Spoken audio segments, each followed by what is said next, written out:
National eligibility test, ये कौन सतह का होता है, यानी नेशनल लेवल का होता है।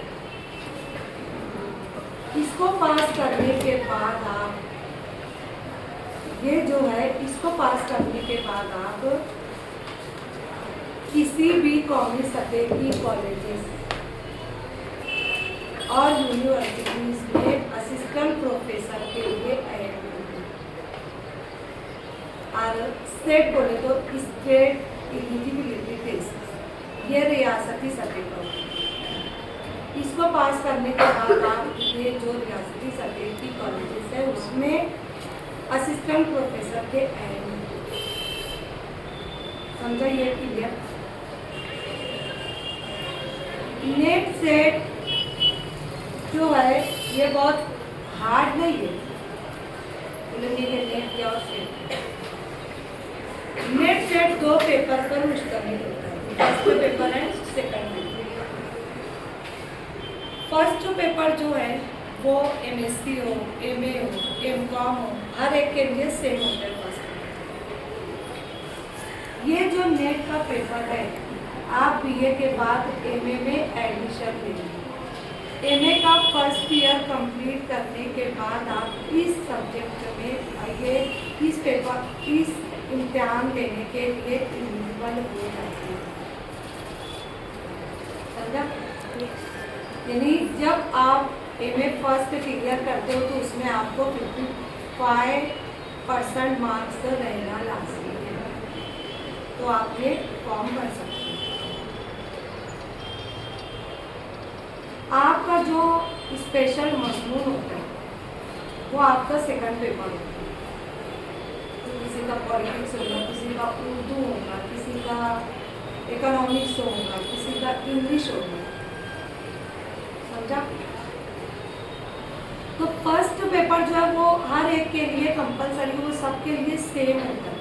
उसमें सेम होता है कि उसमें रीजनिंग के सवालात होते हैं, उसमें रिसर्च के सवालात होते हैं,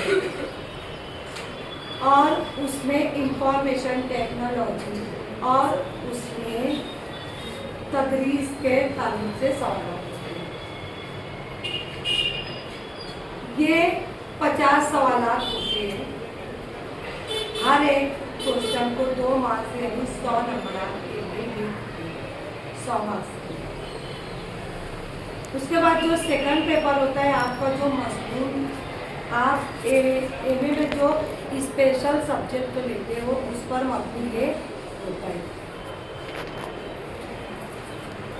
तो जब आप ये सेकंड पेपर देते हो तो आप बीए में जो स्पेशल में पढ़े हुए होते हो वो पूरा सिलेबस, और एमए में आपको जो पढ़ाया जाता है वो पूरा सिलेबस आपको सेकंड पेपर कहीं बाहर से नहीं आता। आप जो बीए में एमए में पढ़े हुए होते हो वो पूरा एज इट इज आपको वहाँ पर समझाइए, समझ में आ गई? Yes ma'am. तो ये नेट और स्टेट आप जो पेपर देते हो एमए के बाद और उसमें क्वालिफाई होते हो तो आप असिस्टेंट प्रोफेसर के लिए एलिजिबल होते हो, समझा? यस। अब इसकी तैयारी के लिए सबसे पहले आपको क्या करना है कि इसका जो सिलेबस नेट पे मौजूद है उसको आपको देखना है कि किस तरह का सिलेबस इसमें दिया गया है। जब आप वो सिलेबस देखेंगे वो एक चीज़ हो गई, और आपको पिछले 5 साल का जो क्वेश्चन पेपर है उसको हल करना है। उससे आपको बहुत ढेर मालूमात मिलेगी कि नेट का पेपर किस तरह का और सेट का पेपर किस तरह का। सेट का पेपर ऑफलाइन होता है और नेट का पेपर ऑनलाइन होता है। आपको कंप्यूटर पे सवाल दिए जाके आपको वहाँ टिक करना है, समझा? पेपर फर्स्ट में 50 क्वेश्चन होते हैं और पेपर सेकंड में 100 क्वेश्चन होते हैं।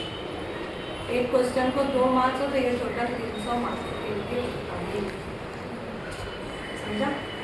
अगर आप 5000 लोग ये एग्ज़ाम देते हैं तो उसमें से 6% लोग को ही क्वालिफाई करते हैं।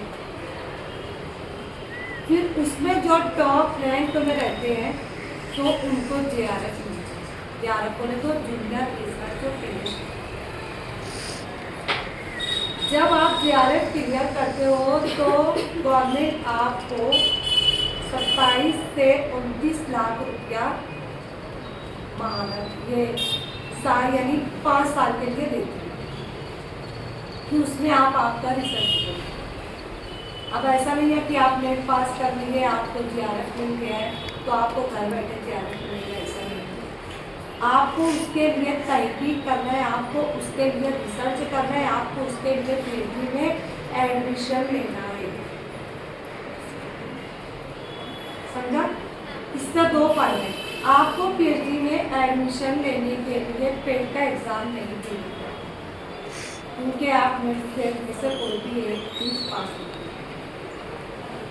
अगर जो बंदा नेट सेट पास नहीं रहता है उसको पेट का एग्ज़ाम देना पड़ता है। अगर आप नेट सेट क्वालिफाई हो तो आप PhD में एडमिशन ले सकते हो। और ये जो जूनियर फेलोशिप की बात चल रही है, क्वालिफाई होना भी वो तो है, लेकिन उसके ऊपर वो जो टॉप रैंक है वो लोग जो डिसाइड करते हैं उसमें अगर आप बैठे तो आपको फेलोशिप मिलती है, आपको JRF